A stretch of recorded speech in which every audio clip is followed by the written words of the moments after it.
다들 안녕하세요. 프로토 91회차 토신 정보방 환급 인증합니다. 당첨금은 세후 금액인 거 알고 계시죠?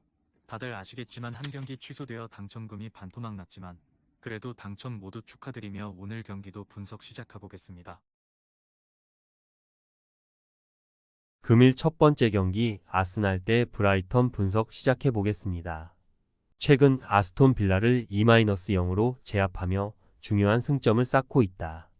경기력 자체는 완벽하지 않았지만 결정적인 순간에 기회를 놓치지 않는 모습이 인상적이었다. 사카 AMR는 최근 두 경기에서 1골 2도움을 기록하며 뛰어난 폼을 유지하고 있고 트로사르 AML도 교체 출전 후 득점에 성공하면서 팀의 로테이션에 깊이를 더했다. 다만 제수스 FW와 은케티아 FW의 출전이 불투명한 가운데 하베르츠 FW만이 유일한 일선 자원으로 남아있는 상황이어서 공격 뎁스의 문제가 우려된다. 수비진에서는 티어니디엘과 토미아스 디알가 빠져있지만 살리바디시와 팀버디엘가 어느 정도 역할을 해주고 있어 큰 공백은 없다. 아르테타 감독은 체력적으로 우위를 점할 수 있는 상황에서 메리노 MC의 활용과 수비 조직의 안정성에 주력할 것이다. 후르첼러 감독의 부임 이후 리그에서 무서운 기세로 연승을 기록 중이다. 에버튼을 3-0으로 완벽히 제압한 데 이어 맨유를 상대로 극적인 2-1 승리를 거두면서 자신감을 얻었다. 웰백 FW는 최근 두 경기에서 2골을 넣으며 훌륭한 폼을 보여주고 있고 페드로 FW도 최근 5경기에서 7골을 터뜨리며 공격진의 중심 역할을 하고 있다. EFL컵에서 크롤리를 4-0으로 이기면서 백업 선수들의 컨디션을 조절할 수 있었고 에스투피냔 디엘과 퍼거슨 FW의 출전 가능성도 높은 상황이다. 수비진에는 새로 영입된 카디오 글루디알가 합류해 안정성을 높일 전망이다. 중원에서는 길모어 MC가 BF MC의 공백을 메울 것으로 보이며 아딘가라 AMR의 최근 활약도 팀 공격에 활력을 불어넣고 있다. 아스날이 브라이튼보다 한 수 위의 전술적 완성도를 보일 가능성이 크다. 아르테타 감독은 첸코디엘의 인버티드 풀백 역할과 라이스 DMC의 박스 투 박스 플레이 그리고 하베르츠 FW의 가짜 9번 역할을 활용해 중원과 공격의 유기적인 연계를 꾀할 것이다. 반면 브라이튼은 원정 경기에서 상대적으로 더 많은 변수를 체감해야 할 가능성이 크다. 브라이튼의 저돌적인 공격이 위협적일 수 있지만 아스날의 노련한 경기 운영이 승리를 가져올 것으로 예상된다. 금일 두 번째 경기 브렌트포드 대 사우샘프턴 분석 시작해 보겠습니다. 최근 리버풀과의 경기에서 0-2로 패했지만 경기력 자체는 나쁘지 않았다. 그러나 팀 내 중요한 선수들이 부상으로 빠지면서 전력에 큰 공백이 생긴 상황이다. 이고르 티아고 FW, 리코 헬리디엘, 아론 히키디알, 조슈아, 다실바 MC와 같은 핵심 선수들이 부상으로 이탈하면서 수비와 공격 양쪽에서 불안 요소가 생겼다. 특히 리코 헬리디엘과 아론 히키디알의 부재는 수비 라인을 약화시키고 있어 크리스토퍼 아예르디시와 마즈 로에슬레브 라스무센 디알이 풀백으로 나설 가능성이 있지만 이들의 전력은 기존 주전들보다 부족하다는 평가를 받고 있다. 더불어 이반 토니 FW의 이적 가능성이 팀 분위기에 영향을 주고 있으며 그 자리를 요한 위사 FW가 대신하고 있지만 공격진의 연계가 다소 느려지고 있다. 새로 영입된 구스타보 누네스 FW는 공격의 활력을 불어넣을 잠재력이 있으나 아직 팀 전술에 적응 중이다. 리그 초반부터 부진한 흐름을 벗어나지 못하고 있다. 최근 두 경기에서 득점 없이 패배하며 공격력 부재가 뚜렷하게 드러났다. 노팅엄 포레스트와의 경기에서도 0-1로 패배한 사우샘프턴은 주전 골키퍼 개빈 바주누지케이와 백업 풀백 후안 라리오스 디엘의 부상으로 수비 조직이 무너졌다. 대체로 출전하는 알렉스 메카시지케이는 경기력이 일관되지 않아 신뢰를 얻기 어렵다. 게다가 카말딘 술레마나 FW와 로스 스튜어트 FW의 출전 여부도 불투명한 상황이어서 공격진의 무게감이 떨어지고 있다. 새로운 공격 자원 벤 브레레톤 디아스 FW가 팀의 공격을 이끌 가능성이 있지만 기존 전술과의 조화가 부족해 보인다.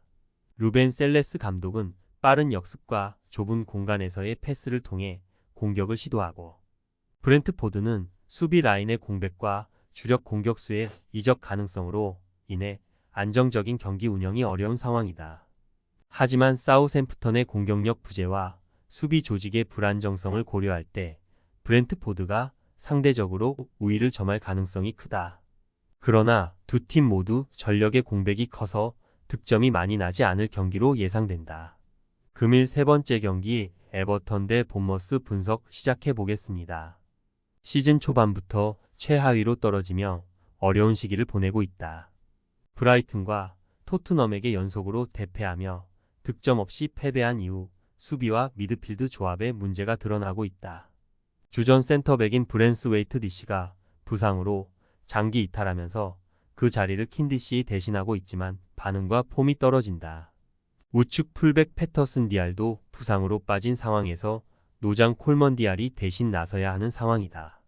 알리 MC, 세르미티 FW 역시 장기 부상 중이며 고메스 MC는 이적 가능성이 있어 출전 여부가 불투명하다. 전반적으로 팀 내외적으로 혼란스러운 상황에서 영디엘의 존재로 팀의 결속력을 다지려 하고 있지만 성과는 미미하다.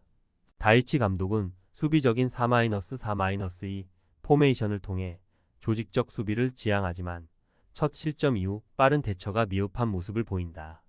최근 리그에서 노팅엄과 뉴캐슬을 상대로 1-1 무승부를 거두며 승점 1점 획득에 그쳤다.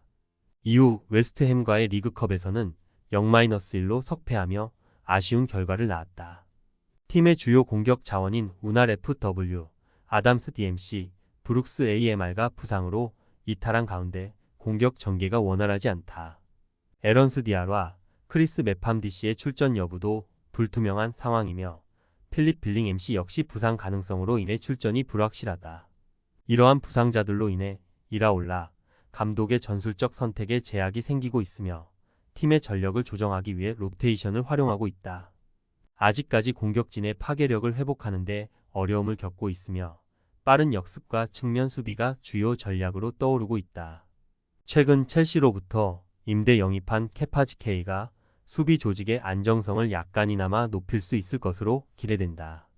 에버튼은 부상과 이적 불확실성으로 인해 수비 조직이 불안정하고 공격에서도 창의성이 부족한 모습을 보인다. 반면 본머스는 상대적으로 더 나은 경기력을 유지하고 있지만 여전히 부상자가 많아 전술적 다양성의 제한을 받고 있다. 다만 본머스는 측면 돌파와 빠른 역습을 통한 공격 전개가 효과적일 가능성이 크다. 금일 네 번째 경기 레스터시티 대 에스턴 빌라 분석 시작해 보겠습니다. 승격 후 줄곧 부진한 성적을 기록 중이다. 토트넘과 1-1로 비긴 후 풀럼에게 2-1로 패하는 등 최근 경기력에서 큰 어려움을 겪고 있다. 특히 두 경기에서 평균 560회의 패스를 상대에게 허용하며 리그에서 두 번째로 많은 패스 허용 횟수를 기록하고 있다. 이는 윙크스와 은디디로 구성된 중원 코어가 상대 중원과 비교해 큰 우위를 점하지 못하고 있다는 의미로 해석된다. 웨스트햄과의 원정 경기에서는 1-2로 승리를 거두며 소기의 성과를 냈으나 아스날과의 홈 경기에서는 0-2로 패하며 아쉬움을 남겼다. 아스톤 빌라는 특히 와킨스와 로저스를 중심으로 한 공격 루트가 강점으로 작용하고 있다. 1차 빌드업 체계에서도 마르티네즈, 파우, 틸레망스를 거치는 패스워크가 나름대로 안정적이며 이는 레스터 시티의 느슨한 중원 조직을 상대로 특세할 수 있는 충분한 요소다.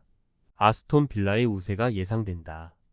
빌라의 강력한 1차 압박과 후반전의 뒷심, 그리고 윗선으로의 빠른 볼 공급 루트는 충분히 레스터 시티를 압도할 수 있는 요소들이다. 반면 레스터 시티는 홈에서의 이점을 크게 살리지 못할 가능성이 높고 상대의 우수한 패스워크를 통제할 능력이 떨어진다. 금일 다섯 번째 경기 노팅엄 대 울버햄튼 분석 시작해 보겠습니다. 본머스와 1-1 무승부를 기록한 뒤 사우샘프턴을 0-1로 제압하며 인상적인 경기력을 보여주었다. 특히 사우샘프턴과의 경기에서는 더 많은 득점 상황을 만들 수 있었던 만큼 공격의 날카로움도 갖춘 상태였다. 다만 뉴캐슬과의 리그컵에서 연장전 끝에 패배하며 체력적인 부담이 남아있는 상황이다. 아스널과 첼시를 상대로 연달아 대패를 당하며 수비의 약점이 드러났지만 벌리와의 리그컵에서 승리하며 체면을 세웠다. 게드스는 최근 2경기에서 2골 1도움을 기록하며 공격에서 빛을 발하고 있지만 팀 전체의 안정성은 여전히 문제다. 특히 중원에서 장악력이 떨어지는 상황에서는 빠른 전환을 시도하지만 오히려 수비 조직에 혼란을 초래할 가능성이 높다. 무승부 가능성이 높아 보인다. 울버햄튼은 노팅엄의 저항에 따라 중원 장악을 지속적으로 유지하기 힘들어 보이며 오히려 측면 공략을 강화하다가 수비적인 리스크를 감수하게 될 가능성이 크다. 노팅엄은 상대적으로 단단한 전술적 운영 방침을 통해 울버햄튼의 공세를 잘 버틸 수 있을 것이다. 금일 6번째 경기 입스위치 타운 대 풀럼 분석 시작해 보겠습니다. 하부 리그 윈블던과 주중컵 대회 원정 경기 -2 무에서 승부차기 끝에 패배했다. 최근 리그에서는 3-4-2-1 시스템을 통한 속공 전개를 보여주고 있다. 다만 신입생 시모딕스 AMC와 기존 공격 자원 허친슨 AMC의 호흡이 아직 완벽하지 못하다. 최전방 델랍 FW 역시 아직 리그에서 검증받지 못한 자원이다. 풀럼의 수비 조직력을 감당하기 어려운 모습이다. 울펜덴디시, 그리브스디시, 튀앙제브디시 역시 이번 시즌 처음 호흡을 맞추고 있다. 그럼에도 3선의 루옹 고디엠-목시디엠과 투박하지만 수비 가담에는 성실한 자원들이기 때문에 풀럼의 지공에 대량 실점을 허용할 확률은 낮아 보인다. 하부 리그 버밍엄 시티와 주중컵 대회 원정 경기 0-2 승에서 승리를 거뒀다. 이번 경기 역시 4-2-3-1 시스템을 중심으로 지공 위주의 공격 전개를 이어갈 것이다. 벌써부터 좋은 호흡을 보여주고 있는 스미스로우 AMC-2와 BLW다. 트라오레 RW의 위협적인 돌파와 함께 충분히 최전방 무니즈 FW에게 양질의 기회를 제공해 줄 수 있는 전력이다. 충분히 자신들의 색깔을 보여줄 수 있을 것이다. 바시디시와 디오프디시는 지난 시즌부터 호흡을 맞추며 견고한 수비벽을 형성 중이다. 우측 풀백 테테디알 역시 공격 가담보다 수비 라인에 남아있는 임무를 수행하는 만큼 안정적인 수비 밸런스가 기대된다. 풀럼의 주도적인 경기 흐름이 예상된다.